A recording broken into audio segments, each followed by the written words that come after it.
నేను అంతకుముందు వీడియో పెట్టున్నాను. దేని గురించి అంటే దీని గురించి, ఎలక్షన్స్ గురించే.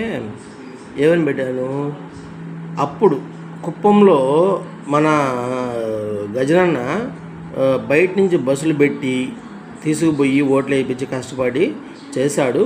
దానికి పర్యవసానంగా టీడీపీ కూడా మేబీ చేయొచ్చేమో అన్నట్టుగా పెట్టాను అనమాట. కానీ అఫ్కోర్స్ ఎంత రిగ్గింగ్ జరిగినా ఈ విధంగా అయితే జరగదు కదా. మీరు కొద్దిగా ఆలోచించండి, ఓకేనా.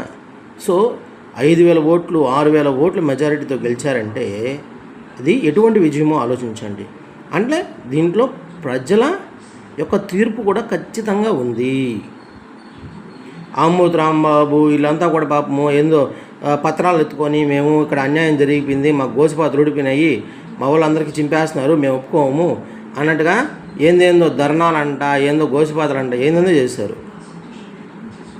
దానివల్ల ఉపయోగం ఏంది? ఇప్పుడు అఫ్కోర్స్ ఇది అయ్యేదాకా టెన్షన్గా ఉండింది, రిజల్ట్ వచ్చేదాకా కూడా టెన్షన్గానే ఉండింది. ఇది మీరు చెప్పుకునే దానికి ఈవీఎంలు కూడా కాదు, ఓకేనా.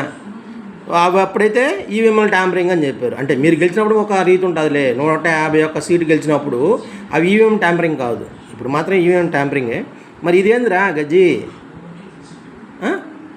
ఆయన ఎవడో జయకుమారి ఎవరో పెడుతుంటాడు, ఏందిరా అని చెప్పురా బుడ్డి, మీ మూడు ఓడిపోయినాడు, ఇప్పుడు ఏం చేస్తావా, లంగోట ఇప్పేస్తావా, లేకపోతే లంగోటతో ఊరేసుకుని చచ్చిపోతావా? అంటే నేను చెప్పేది మంచి అనేది చేసునుంటే, మంచి కనుక చేసునుంటే ఖచ్చితంగా ఏదో ఒక 10% 20% అన్నా పడాలి ఓట్లు.